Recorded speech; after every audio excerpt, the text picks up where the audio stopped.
Welcome home, brave heroes. I'm Ash, this is AshQuest, and there have been significant updates to the Fire and Ice miniatures board game Kickstarter campaign, so I wanted to cover them here and share them with you. I thought they were pretty important, and I think that you'll agree. This game is getting released. To which extent, I don't know. I don't know if it's going to go retail. Currently, I believe Bob, the creator of this, is asking Dynamite if that is the case. I don't know if it's going to be available at your friendly local game store, or if it's just going to be available at some sort of maybe online outlet from Dynamite Entertainment. That would make the most sense. Could be available from Bakshi Productions, Borderman Games, or Frazetta Girls even. It just depends on where the licensing is at, and we're not privy to that info at this time. But it is going to be in existence because the original goal was $50,000 USD, and as of the time of this video, we're sitting at $93,981. It says that it has 9 days to go, but by the time you see this, it'll be a day later, so 8 days to go to get the Fire and Ice game. If you're still on the fence, this information might push you into the realm of being a backer for the game and getting it. The first thing I want to cover is stretch goals. We actually blew past the $85,000 USD stretch goal, and now Prince Taro is going to be, by default, a part of the core game of the Fire and Ice miniatures experience. So his miniature and his character and activity cards are now in there. They are in that box for you. The next stretch goal is $100,000, and if it is reached, then we'll all get Roleil and Otwa.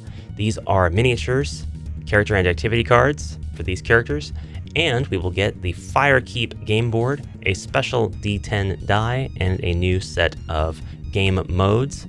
So we'll go ahead and just read the description of these verbatim. This is the stretch goal you've been waiting for.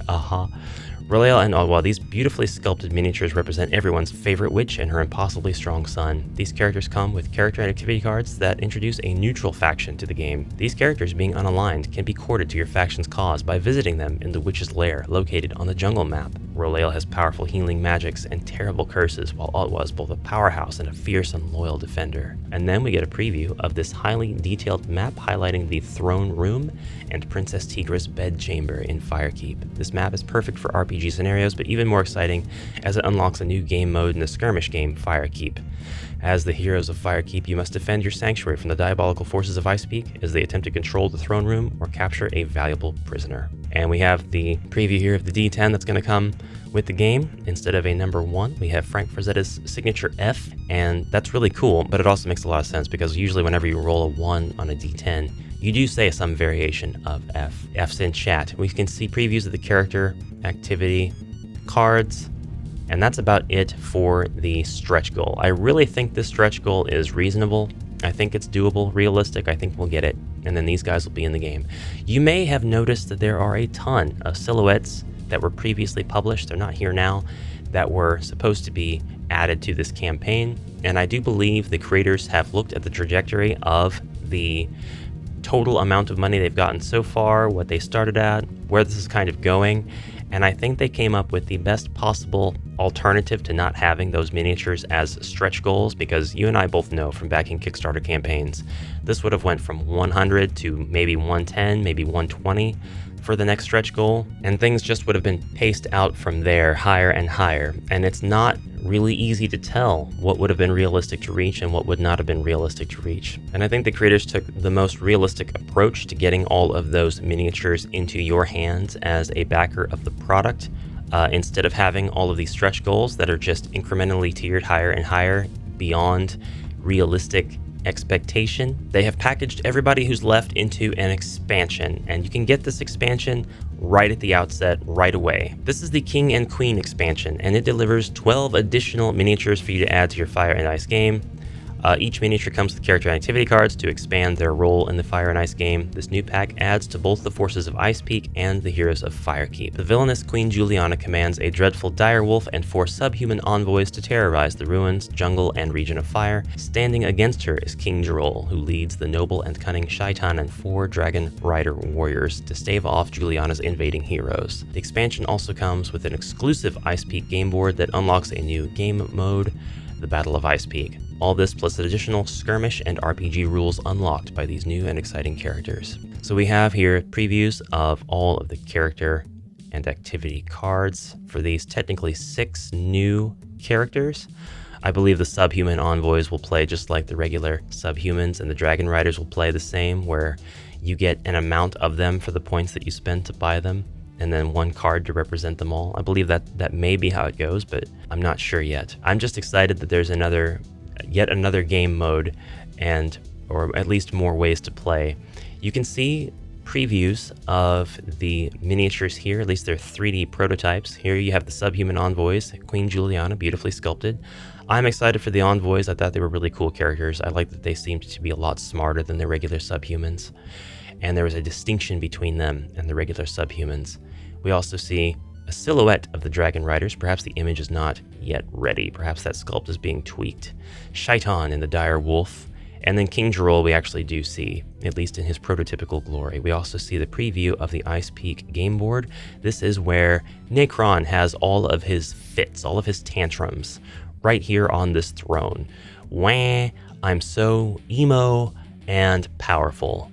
Woe is me. That is Necron. That's why the movie happens, but I'm not judging. So the elephant in the room, this is a $40 valuation. And again, to me, this is the best alternative to just these things never being in existence. The creators really wanted these to be in existence and be part of the game. I can see that it was necessary to make some moves in order to do this. I don't think that this was probably the plan from day one myself. But if you're on the fence about that, just on principle, I talked to these guys. I did talk to the makers of this game, Bob and Connor Freeman. If you want to watch that interview, I'll put a link in the description below. It's on one of my broadcasts right here on the channel. Really down to earth and sweet guys. I really think they have the best intentions in making this game a reality. So I do think that this was put together probably pretty recently as opposed to planned for in the beginning, or at least it was a contingency plan. That's what I think. It's better to have it this way than to have these things unlock one at a time behind stretch goals that increasingly get less and less realistic. But if you don't want to spend the additional $40, you don't have to. You can just wait for this in the aftermarket or on eBay.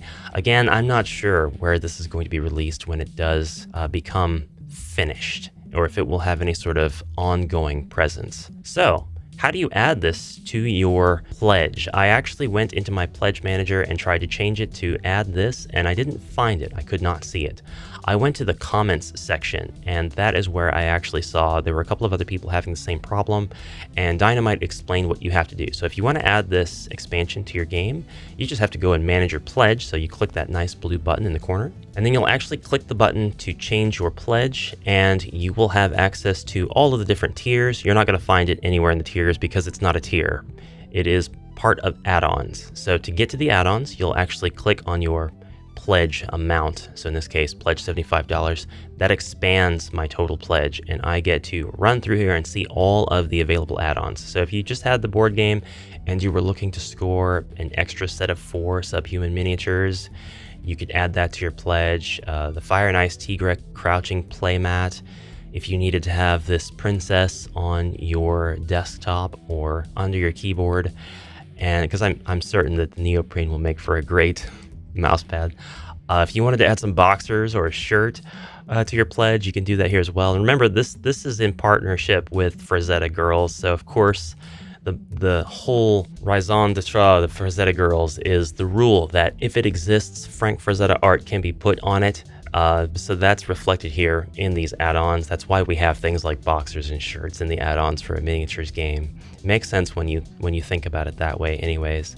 But here you will also find the King and Queen expansion. Here we go, $40 plus $0 shipping. I believe that is the US, or it's a way to say we don't know what the shipping costs are yet. So please don't take this as final from this video. And I have seen complaints from people who do not live in the US about the shipping costs. The shipping cost isn't something that Dynamite can do anything about. They have actually gotten vampiric. They have gotten just exploitative recently. And the shipping costs between the US and the UK are so high right now. And I don't know exactly why that is. Could have something to do with the strikes, which ended, but perhaps there's infrastructure changes, stuff that's just beyond our control or our knowledge right now. It could be just the way it is right now, and shipping is just going to be higher and higher from this point on. So please, while I know that that's definitely a factor when you're determining what new plastic and cardboard to add to your board game shelf.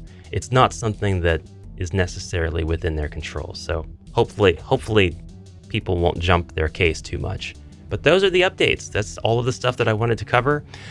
We might see another update before this is all over with. I don't know if there is. I'll be sure to cover it before the deadline is up, and I'll be covering the ongoing progress of the post-campaign, any sort of news that we get about our products being in shipment, and you can absolutely expect to see an unboxing and a playthrough, an overview of all the components, expansion, add-on material, all of that stuff right here on the channel when I get it. So that's it for today. Comment anything you like down below. I hope that this swayed you one direction or the other in determining whether or not to add fire and ice to your collection, and I'll see you in the next video. Until then, onward, brave heroes.